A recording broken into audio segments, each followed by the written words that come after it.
Welcome to Sleep Drunk. To Sleep Drunk, where... Shhh. They're watching. I'm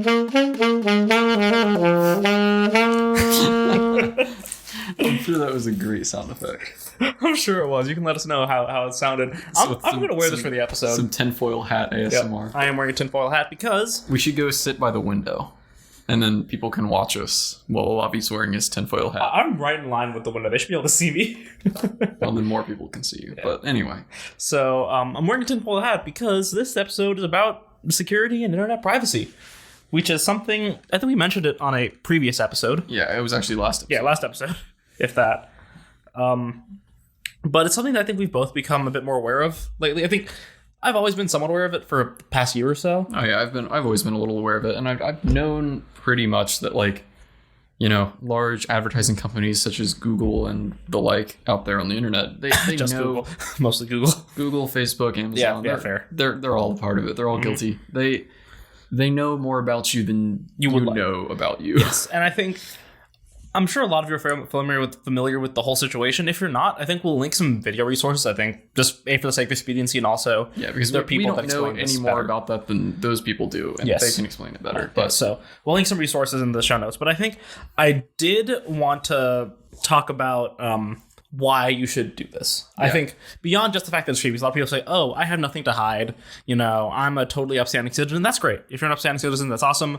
I hope most of our listeners are. If you're not, you should be an upstanding citizen. Well, okay. Here's the hole in the "I have nothing to hide" argument. The "I have nothing to hide" argument completely ignores the fact that if somebody does happen to know all of those things about you, then they can influence how you think. Yes, exactly. And when you think about it, especially in the U.S., we are in an election year. 2020 is an election year, and regardless of what party you're a part of. In the last election and potentially in prior elections, there was evidence of companies using data from Facebook and from Google to influence how voters thought and how the voting public thought. And in an election year, if you're casting a vote, which I think you should, I think we both agree, voting is good. It's your civic duty. Yes, voting is good. I think your vote should be yours. It shouldn't be the vote of someone else. It shouldn't be the vote of someone who had the money to buy your data and influence you. Right. And in addition, you do have something to hide because you're wearing clothes, unless you're listening to this show naked. If you are, tweet us at Sleepdrunk PC. Yeah, go you. But like, most of the time, there are things that we don't think about, but we might not want people knowing. It doesn't have to be anything bad. It's just a matter of maybe you're planning a surprise party, and then somebody gets your laptop and they're like, so what's all this stuff about parties on here? Or maybe even, for example, like you're on Facebook, maybe you're in like a private Facebook group, you're planning things out, you keep mentioning the person's name. Maybe they get notification because they realize, that person is a part of your network. We know that something is happening with them. Why don't we influence how they think? Because this event is going to happen with them, and they might end up finding out or something.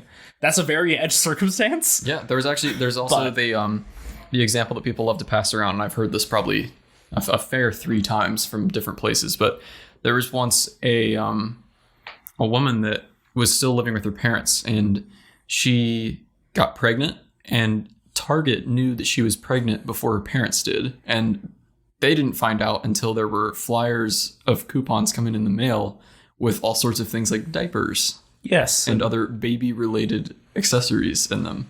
And so the bottom line is, I think the both of us think that your data, I think you have a right to it, and also you should be the master of your own destiny. You should be able to know that the decisions you're making and the actions you're taking are wholly of your volition and wholly of your will. And so I think with that being said, we're going to the format plan for this episode is we're going to kind of go through, in rough order of ease of implementation, what you can do to start taking back your privacy on the internet, start pulling your data away from big tech. I don't like using that term because I think it's reductive, but pulling your data away from various companies and taking back control. Yeah, and I think that's good because the most common excuse that people give for just sort of actually not really wanting to more securely handle their privacy online is just that it's difficult. You know, I can see where that argument holds true for the most part, where it does mean that you have to switch up the way you do things. And, you know, you might have to give some things up. But it's absolutely doable, and it's easier than most people might think. And another thing is, I will tack something on here, kind of grim. To be completely honest, you probably won't get it all back. I don't think anyone can get it all back unless they fully disengage. Because I think ultimately, it's kind of a spoiler, but disengagement is the best strategy. If you don't generate data, it can't be used. Mm-hmm. And so... But that also means just literally never using the internet. Exactly. So if you want to fully disengage, thank you for listening. We'll you won't get any more shows. Never. And I hope you have a good life. Yes. So with that being said, I think we both agree the easiest switch is switching from Google to DuckDuckGo as your search engine. Absolutely. Because the Google search engine is just such a prime place for them to get data about you. And if you just simply use a search engine like DuckDuckGo, which only serves ads based on keywords and doesn't store information about you, then they lose all of that. Exactly. Your deepest secrets that you go on Google to search about, like the example given by the Modern Rogue, what is this lump on my blank? Yeah. Or even typing that into Google and not hitting enter. They still have it. Yeah, it's exactly. There. And so that's the easiest one. In DuckDuckGo, the searches are, I think, about as good as Google. Maybe they're not perfect, right? They're not at Google level because they don't have nearly as much manpower as Google. But I think for the vast majority of things, DuckDuckGo is just as good. I was so surprised by how good the results were. Like the results, they're not Google level, but they are damn close. And I think they're as good as you would need them to be reasonably. Right. Unless you're doing SEO, and you want to do tests with SEO, which if you don't know what SEO is, don't worry about it. Right. Because you don't need to know what SEO is. Yeah. Most people, SEO is bad. I hate SEO. I think it's dumb. But unless you're doing that kind of stuff, DuckDuckGo is going to be perfectly fine. And I think that kind of segues into the next thing. Unless you have anything else to say about. Also, one other thing about DuckDuckGo that's really good. If you're on iOS, it interfaces with system dark mode. And there's just you can set dark or light mode. You can still change your settings on DuckDuckGo. And it just remembers with, I think it's just a cookie. I think. I'm not sure. It's just instead of having tracker cookies like Google, they just put a cookie that remembers your settings. Yes. So that's fun. Yeah, exactly. And so I think that's about it for browser. That's the easiest one. It takes 3 clicks from when you open your browser, 3, maybe 4 clicks. Yeah, I don't know. It depends on your browser, but it's just so low effort. Yes, exactly. And it's even easier on mobile. iOS, I think it was literally 2 taps for me to switch it. 1 tap to settings, 1 tap to Safari, and then just switching to the search engine. Yeah. So super easy. Speaking of Safari, the next thing you should do, great segue, is your browser. I think the majority of people, and I think this is factually true, use Google Chrome. Yeah, it is. Google Chrome is a good browser. It is, absolutely. It's also, once again, owned by Google. It's owned by Google, and if you type things into, even if you don't Google them, it's their browser. Yes. So there's no way to know that they don't have that. And there is also evidence of Google Chrome tracking. There is evidence of it as well. It's not just us, it's not me in my tinfoil hat. There is legitimate evidence that Google Chrome does put in cookies. Because when you think about it, when you search things on other sites, it'll still catch those, it'll still put them in targeted ads, it'll still do all those things. And for example, you look at the reCAPTCHAs, that's another example. On sites, if you have to do a CAPTCHA where it says, click on the stop signs, sometimes you don't have to do this one. You just click the little checkbox saying I'm not a robot.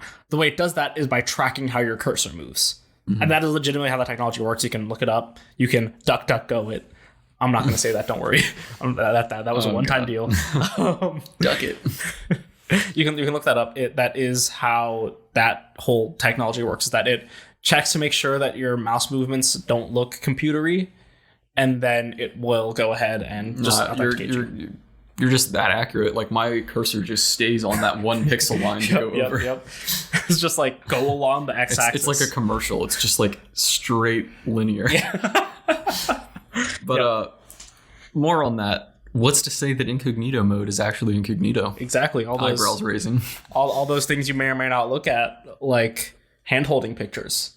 And ankle pics. Yes, ankle pics, hand-holding pictures.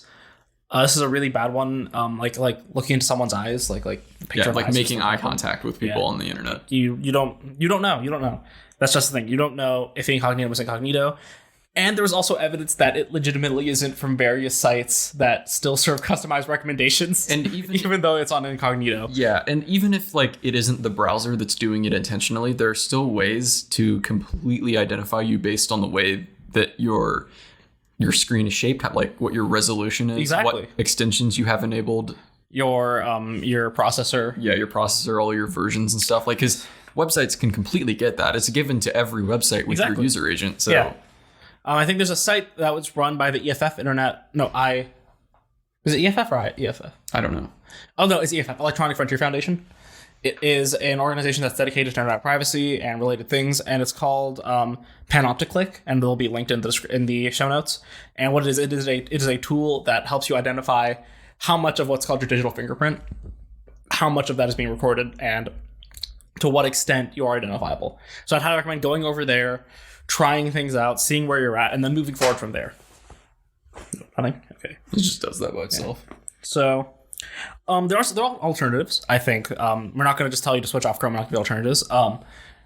If you're on Windows, Firefox is great. On Mac as well and Linux, Firefox is probably the all-around best alternative. Even on Android, you can just, like...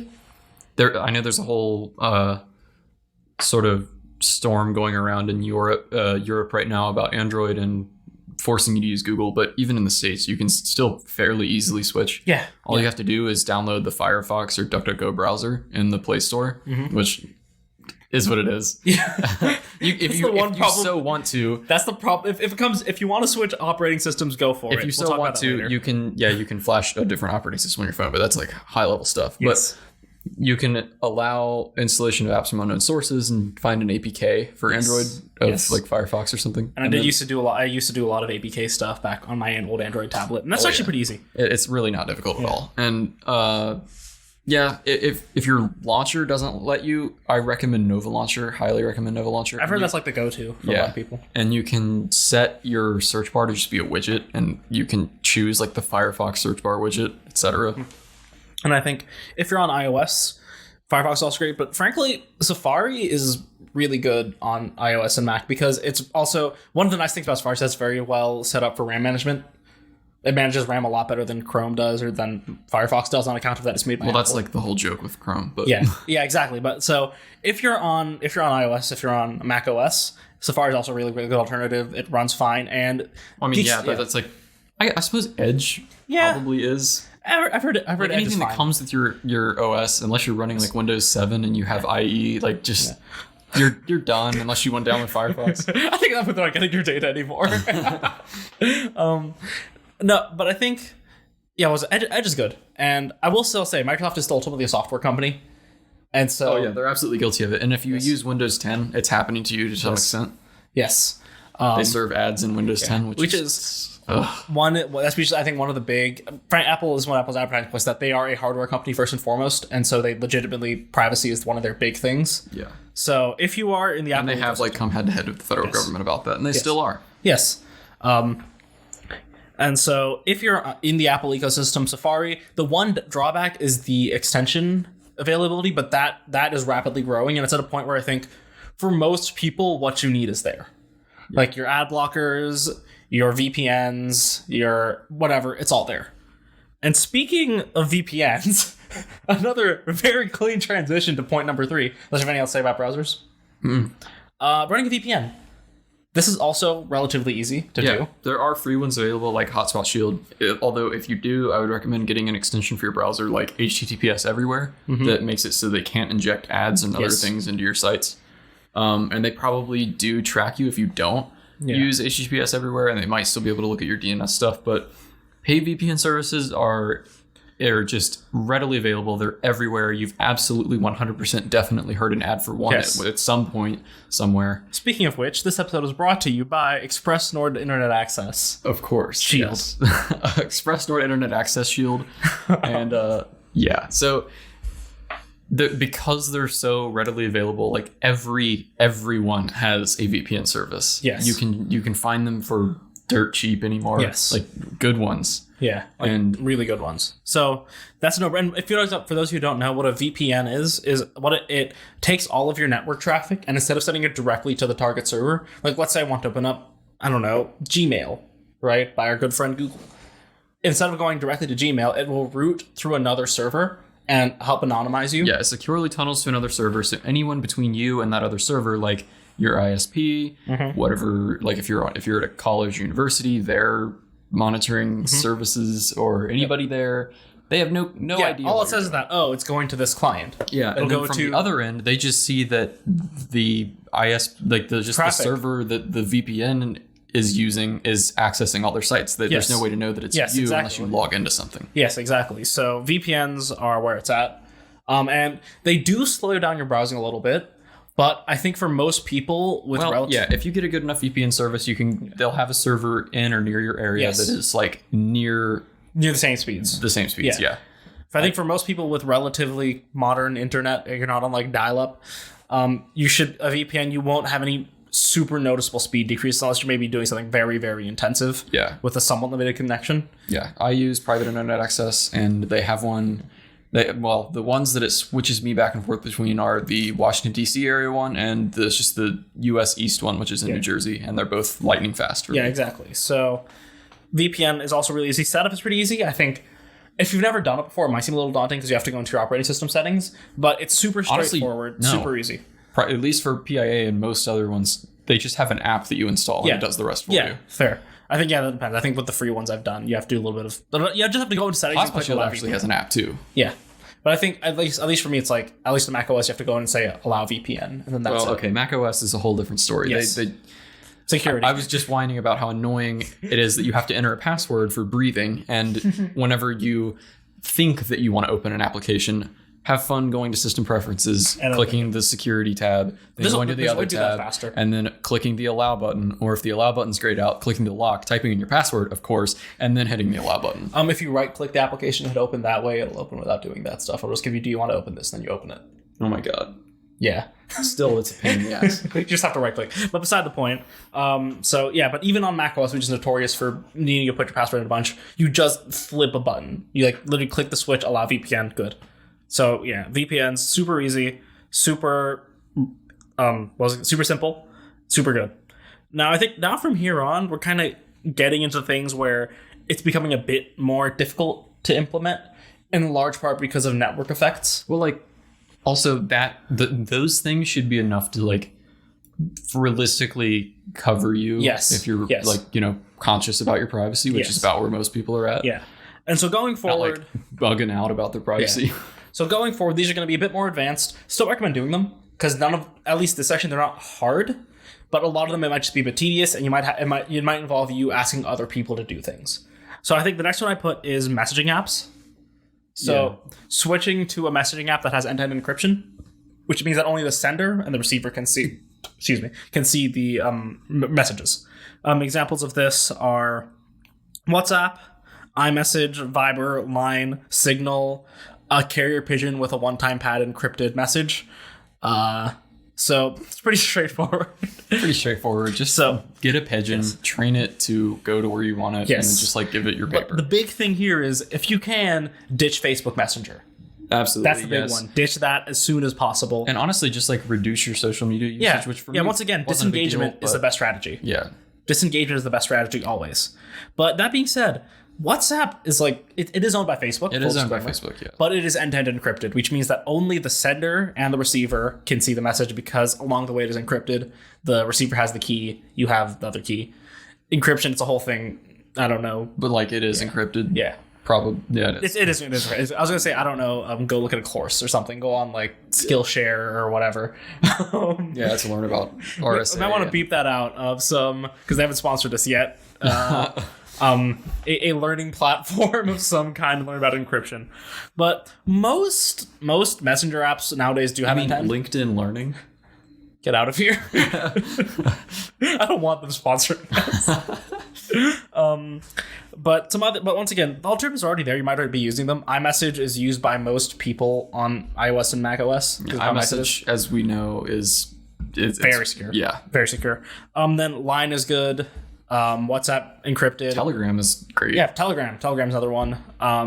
Then what else was Viber is good. Telegram is at least building somewhat of a user base. Yeah. All of these are struggling a little bit except for WhatsApp. And iMessage. And iMessage, yeah. Obviously. not everyone can use iMessage, and everyone can use WhatsApp. Yes, that's a big benefit. I've been trying vigorously to convince everyone to use WhatsApp. Yes. As of late. Yes, WhatsApp. It's good. It's really good. It's the most used messaging app in the world. I think absolutely. more Like, WhatsApp messages are sent than SMSs. I found that really funny that when I came up here, it was just sort of a thing. Like whenever I'd run into people whose families were from, different countries around the world. WhatsApp. It was like a thing. It's just like, that's what you do to talk to your family and your people is WhatsApp. Yeah, WhatsApp or Viber. Some people use Viber, but I really don't like the Viber UI. It's kind of ugly. Like I remember I was in a physics lab with the guy's second semester, and we were all talking like, let's make a WhatsApp group. And then I'm trying to remember who it was. I guess it was. Nathan. It was Nathan from India, and he said he didn't have WhatsApp. Everyone was just like looking at him like, you don't have WhatsApp. And the other two, like Josh and Owen. Yeah, I couldn't think of any names. Owen. We're just looking at him like, what the hell? Like, how do you talk to your family? good old McChicken Owen. Yeah. So once again, this is also the only difficult part of this is the network effects. It's not a matter of you switching; it's a matter of getting everyone to switch. Yeah, and that's the hard part. Especially. Never mind. Yeah. So I just get so frustrated with iMessage people. Like, don't you realize that it doesn't work on Android? I'm broke, boys. Yeah, but WhatsApp. Apparently, that's like a thing. Like, people will just refuse to date people that don't have iPhones. It's okay. Use iMessage. Like, that's just that's kind of a meme. That's very few people in reality. Well, I'm sure it is very few people. It's like 5 or 6 people. It's like 5 or 6 people. But yeah, so that's it. Use encryption. If you can get people to switch, go for it. I think it's especially easy with WhatsApp. A lot of people use it already. But yeah, that's messages. And then step 5 is just general switch away from Google. This is everything from Google Drive, Google Docs, which I'm reading the show notes off of, so it's clear I haven't done that yet. Because they can absolutely see everything in there, and their algorithms go through it. Gmail especially. That's the hardest one thing for a lot of people is Gmail. Yeah, and switching your email is very hard. Because my Gmail, the name is so good. It's just first name dot last name. No one has that. Yeah, I have a really good Gmail account and I really don't want to lose it. Like, because I made it so it's such an old account. Mine is just, it's not good. And I've had my own personal server for years and years and years. So my default email has just become my one that I host myself, which is about as good as it gets, unless you're going to go with something like Proton Mail, which is hosted in Switzerland, and then the U.S. government doesn't even have jurisdiction to get into it. They have to do like extradition. But like, unless you really have something to hide, it's just not a big deal for most people, because at least like Google still can't index my inbox. Yeah. So if you can run an email off your own server, Proton Mail is an alternative. In regards to like other things, Microsoft Office Suite has an online version which works. That's about it. I don't really like it. Nothing's to say that they don't do that the same with OneDrive and everything. Yeah. Too. There's not, like I said, this is coming to the point where there aren't a ton of alternatives. As far as cloud storage goes, Dropbox is horrible. The employees have access to it. Yeah. So they can just see your stuff. And then there's what was it was like something oak, Spideroak. Yeah. Yeah, Spider. It's a drive storage thing. It's not necessarily meant for it works well for cloud storage, but it is a little weird in how it accomplishes that, and also being secure. And they don't obviously have an entire Office suite to go with it. Yes, so Spideroak is an option definitely for storage. But once again, this is an area where it gets kind of hard. For maps, there are alternatives for Google Maps. There is OpenStreetMap, but it doesn't have a satellite view unless you can go to like the official government site, I guess, for the satellite view. And then there is, once again, if you're on iOS, Apple Maps was very bad. It started out horrible. For me and what I do, it works fine. Yeah. I think for basic stuff, it works fine. You may want to take around in settings a little bit with like views and stuff. I think the default view is it's not what I'm used to. It's kind of weird. Because I think it moves between overhead and like behind. And also the maps thing is like, it's pretty creepy if you think about it. Like, yeah. some people aren't aware that your phone absolutely logs everywhere you go and remembers that, and that's like why Google asks you to review places that you were at earlier that week. Unless you're on iOS and it's constantly annoying you. On iOS 13, it's constantly annoying you and reminding you that things are tracking you. Oh, absolutely. It does It's that on so Android now, annoying. too. Permissions are on mobile operating systems. Not even permissions. It'll like I will grant something permission, and then later on I'll be like, hey, this has been viewing a location. Android in the newest version, it now sends me notifications every time an app gets my location in the background. And it's like, hey, this app has access to your location in the background. Do you want to change that? Yeah, that is annoying. But yeah, fair point. So that's an option. Apple Maps works fine, I think, for most general applications.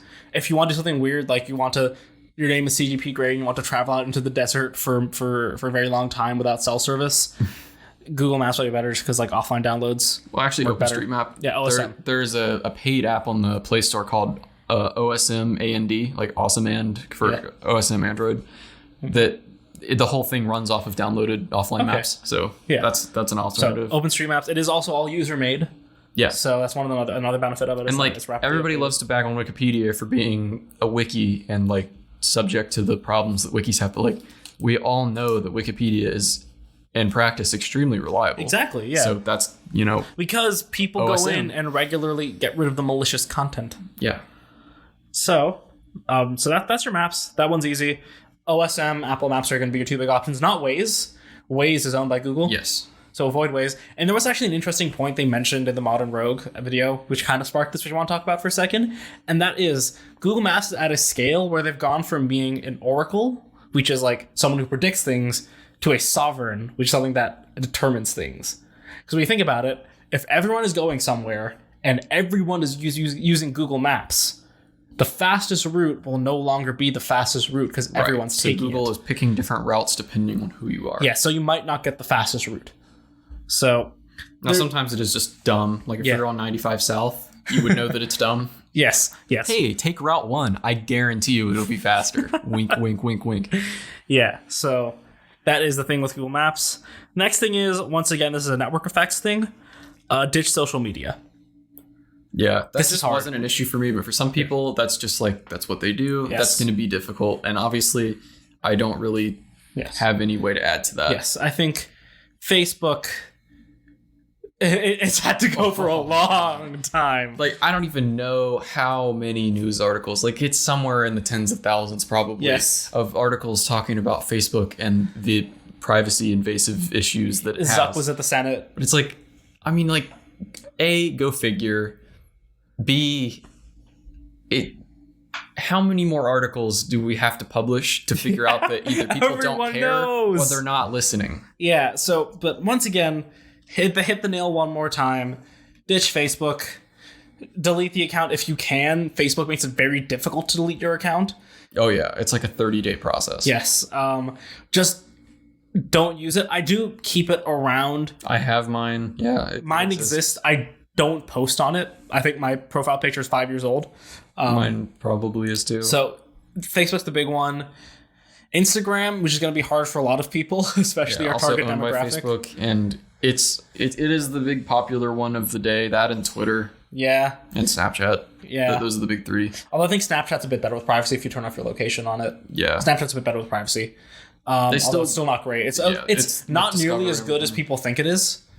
It's not nearly where people think it is, but it is better just because it is its own company. They act like they're privacy conscious just because like the whole thing is that your messages disappear, except that you can just as easily screenshot them. And if they still, there is no way to patch the, like this is sort of, opening another tab, but there is still no way to patch the thing that on Android, at least, you can just screen record someone's snap and then screenshot the screen recording. Yeah. You can and then you have a picture of it and then actually they can like disable it.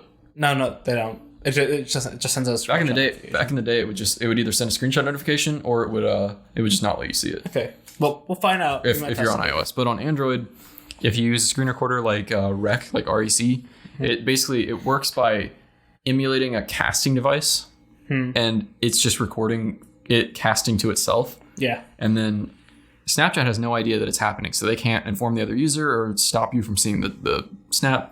And then you can screenshot the video recording, and then you have a picture of it. They have no idea that you have a picture of it. Yep, absolutely. So Snapchat's not as secure as people think. That's just more a matter of sending things to people you trust. That's more of a just trust people type deal. Yeah. But also the company can still do their things with Discover and all. Reddit is mostly fine, I've heard. Yeah. I hope Reddit's okay. Yeah, I would sure hope Reddit's okay. I really hope Reddit's okay. Based on like what Reddit is and who the the big thing is Reddit is very much user run. Yeah. And so I think a lot of that will vary depending on what communities you're part of, but Reddit should be hopefully okay. YouTube is another big one. There's no alternatives for YouTube, so unless you're putting YouTube. It's Google, so yeah. Yeah, YouTube is owned by Google. So once again, this might be the hardest one because of not only are we just using it for entertainment, but it's also becoming a platform for news, for organization, for connection. So this is hard. If you can do it, go for it. But I haven't been able to. Yeah, I'm probably not ever going to. This is the hard one. Then the next one is actually email, but that was bundled back. So step 8, destroy all smart devices, move to the woods. Yeah. And on that great disappointment, I think it's time we don our tinfoil hats of chat and go to the Faraday cage of debate, where we'll do some questionable things on Discussion Avenue.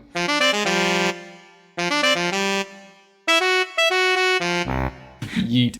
Is your tinfoil hat secure? Yes. Yes, it is. Just make sure that your tinfoil hat's on tight, because we're gonna tell you the absolute best way to cook a steak. But first things first, we gotta rewind a little bit. So we're back on campus. We're back at school. I am sitting in the same room as Alex. He's looking at my tinfoil hat. I'm flown back from India.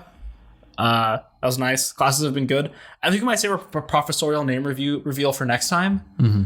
Just because... Gotta do some preparation. Yes. Yeah, gotta do some prep. That's been good. Nothing major first week of classes. Alex, anything you want to add before we get into our juice? It's gonna be a lot of classes. Yeah. But yeah. A lot of classes. We'll give you an update on that. I'm doing 2 bands this time, which is kind of cool for me. But yeah, so... This is a few hours ago. Okay, yesterday, on recording, a plan was hatched. A plan was hatched by myself, mostly.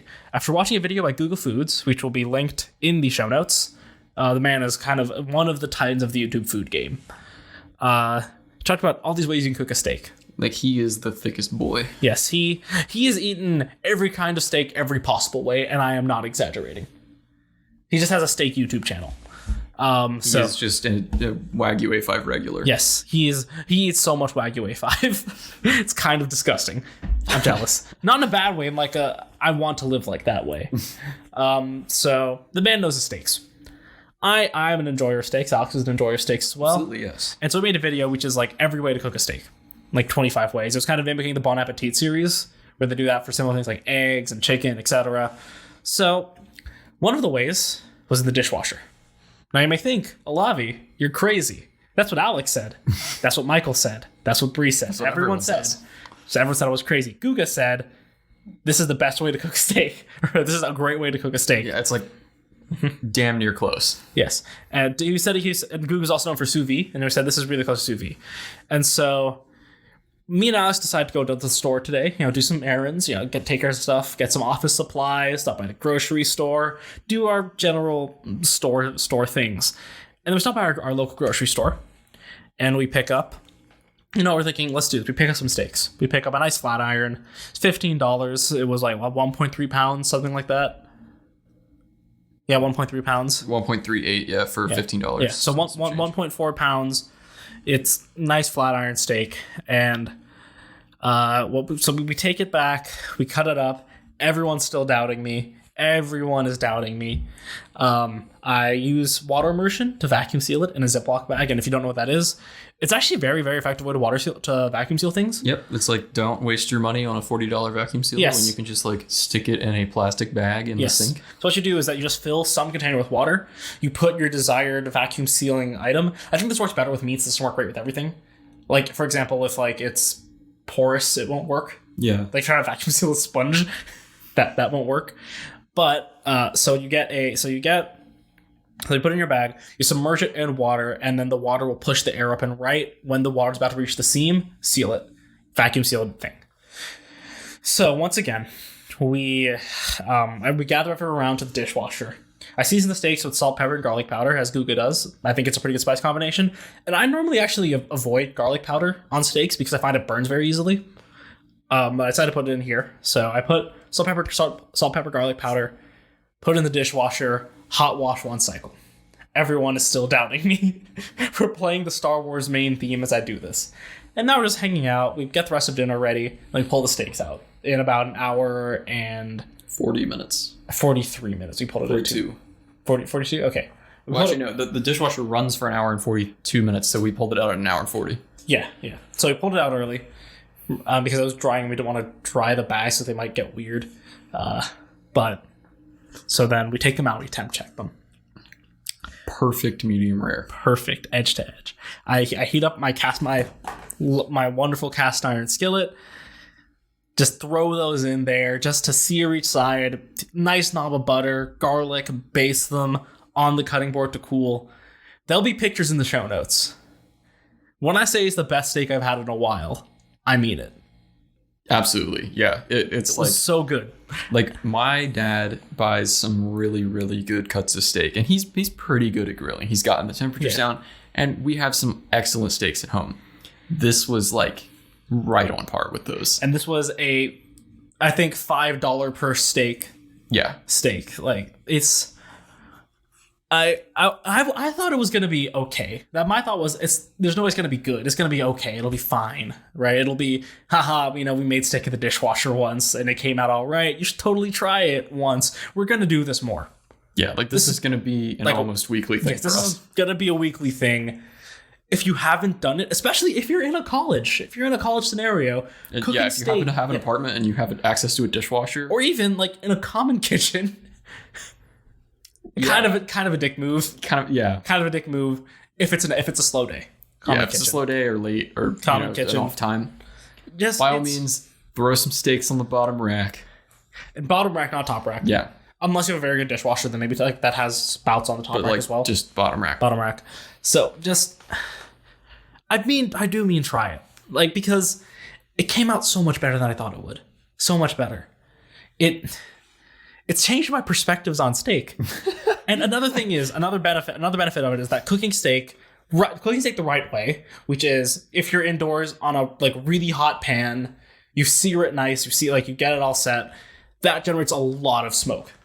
Just by nature of what's happening with the meat, with the temperatures you're cooking at, it generates a lot of smoke.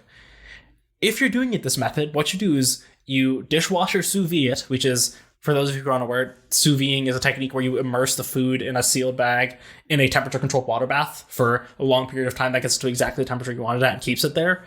Dishwasher sous vide, what you do is so you put it in the dishwasher and then you just finish it in the pan. I think for us it was literally under a minute in the pan. It just went one side, sear it, butter, other side, sear it, butter, and then take it off and done. That generates very little smoke. If any, which is another very good thing, because if you live in a building that has some sensitive fire alarms, absolutely sensitive fire alarms, knocking on wood that we don't get a mid-recording fire alarm, that would suck. It's great. It's great. This is amazing. I'm speechless. And also another benefit, you get to save all the meat juice. Yeah, you just have a bag of wonderful, tasty steak juice, which you think is gross, but and gravies, bordelaise sauce. The effort that it takes to prep it is little to none. This is the easiest dinner we've ever made. And the cleanup. Frankly, there's nothing to do. This is easier than a Hot Pocket. Because with a Hot Pocket, I have to deal with paper, sleeve. It's so easy. Highly recommend. And also, if you're a sauce person, the meat juice, bordelaise sauce, all kinds of gravies. You can make a nice little steak sauce with your meat juice. Dip your garlic bread in it. Yes, we dipped our garlic bread, put it on some baked potatoes, drink it. Take shots of au jus. That's a story for another time. But just go do this, please, for the love of God. Do this. If you have access to a dishwasher, just go ahead. Just do it. Yeah. I will say, avoid thicker cuts if you can. Very thick cuts. Yeah. I think most average people will be fine, but I think with in our case, that one kind of blew up though. It wasn't that thick before we put it in. But I think it was still thicker, and I was thick enough to where it contracted in that way.